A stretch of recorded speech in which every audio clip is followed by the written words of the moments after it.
So this is based on talking to my coworkers and based on my experience dealing with hip flexor tightness and working out the glutes.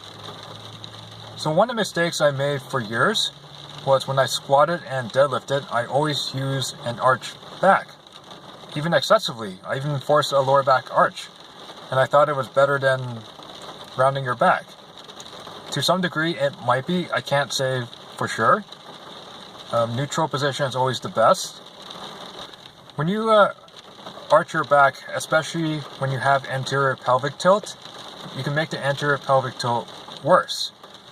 And when you already have anterior pelvic tilt and you make it worse, you make the hip flexor tighter. That means the glutes are going to be working less. And when the glutes start working less, the lower back takes over when it's not supposed to be, and you can get lower back pain, and you can affect your athletic performance overall. Another mistake I was just talking about today was one of my coworkers kept having tight hip flexors, and I thought about it too when I had tight hip flexors when I was working an office job.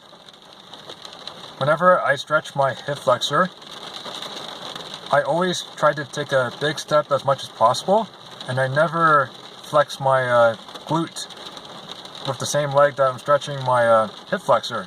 So if I'm stretching my right hip flexor, then I was supposed to try to flex my right glute.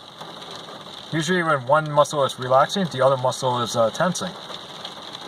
So because of the big stride based on stretching the hip flexor, or almost like taking a lunge position, I always thought taking a big lunge was great.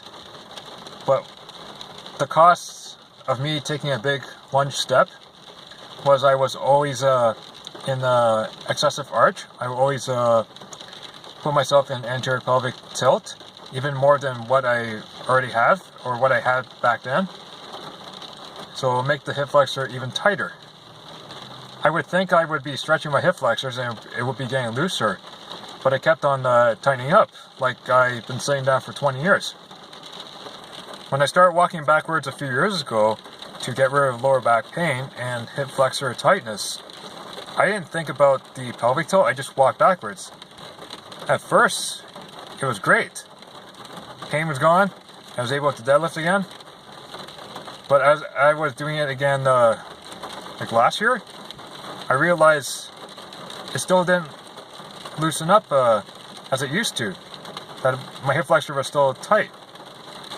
So what I did was I started thinking about my glutes more when I was walking backwards, because walking backwards is supposed to target more glutes. So I didn't take any giant steps walking backwards. If I took giant steps, it would be more like running backwards.